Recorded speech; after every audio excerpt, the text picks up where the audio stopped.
Welcome back to the channel. Today I'm going for a track day, and this is the rundown of the car before its first ever track day. Engine, stock, everything stock except for exhaust. So exhaust headers and intake airbox is entirely stock. It has a strut bar, it has hard J suspension bushings, it has Eibach springs, it has rebuilt shocks, and that's it. That's all the mods, that's all the relevant mods to this car. Oh, and the tires are Nankang NS2Rs. 180 treadwear street spec. This is the benchmark of how the car handles, and let's go!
Okay, that's all the footage I have.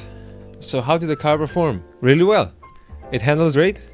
The track's really short and tight because it's a karting track more or less. We don't have any bigger tracks in my country. So some of the pros and cons of the car. A definite upside of the car is that it's very light and very nimble. You can change direction, dart around, it's super light. It doesn't have a lot of inertia behind it. Now, a con is that it's super light and skittish. Doesn't take much to upset the weight transfer in a corner and almost spin out. Another pro is the short wheelbase, and it has a very short turning circle. Again, very nimble, great turn in. And that's again a con, because it really wants to spin around once you upset it. If you let off too fast, if you brake wrong, if you snap the weight on the other side, it just wants to spin out. Another upside is that it goes up to 7,500 RPM, and second gear goes to 100, which means on this tiny track, you don't actually have to shift out of second. It makes for very easy driving. You can just focus on the corners and such. A con is that second gear goes to 100. The gears are kind of long and short at the same time. The second gear is very long. The car has very little torque in the lower revs, so out of a corner you're at like 3000 RPM in second gear. It doesn't want to pull. You gotta get up to revs to actually get any power of the car. That really bogs it down. And then third, fourth and fifth are very short, because the fifth gear tops out at 220 kilometers per hour. The car literally runs out of revs at a speed that is nothing to a BMW or something. Another good side is the driving position. It's awesome. You're down on the ground, semi-reclined, steering wheel's where you want it, you see through the windshield, very close to the ground, it's great. And the minus is that the seats are awful. They may look a bit bolster, but they are just bad. Support is bad, you slide around, they don't hold you up. I spend most of the time jamming my right leg into the center console to gain some stability while cornering. I have to put a Recaro seat in the car at some point. Not even a bucket seat, just one of the Integra DC2 Recaros will do just fine in this car. So yeah, that's it for my part. But this is a karting track, and maybe you've noticed from my footage there are also people drifting on this track. So I put together a short showcase of that. Enjoy!